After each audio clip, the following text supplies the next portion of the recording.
আপনি কি জানেন পৃথিবীর কিছু দেশে বেশিরভাগ শিশুই জন্ম নেয় বিয়ে ছাড়াই? অবাক লাগলেও এটাই সত্যি, আর এর পেছনে আছে সামাজিক ও সাংস্কৃতিক বড় পরিবর্তন। আজ জানব এমন 5টি দেশ সম্পর্কে যেখানে বিয়ে ছাড়া সন্তান জন্মের হার সবচেয়ে বেশি। প্রথমে রয়েছে কলম্বিয়া। এখানে প্রায় 87% শিশুই জন্মায় অবিবাহিত দম্পতির ঘরে। দ্বিতীয় স্থানে রয়েছে চিলি, প্রায় 78%। তৃতীয় স্থানে রয়েছে কোস্টারিকা, প্রায় 74%। আর চতুর্থ স্থানে রয়েছে মেক্সিকো, প্রায় 73%। আর পঞ্চম স্থানে রয়েছে আইসল্যান্ড, প্রায় 69%।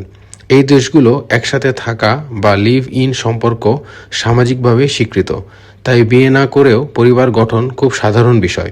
অন্যদিকে দক্ষিণ এশিয়ার দেশগুলো যেমন বাংলাদেশ, বিয়ে ছাড়া সন্তান জন্মের হার খুবই কম, কারণ এখানে সামাজিক ও ধর্মীয় মূল্যবোধ ভিন্ন।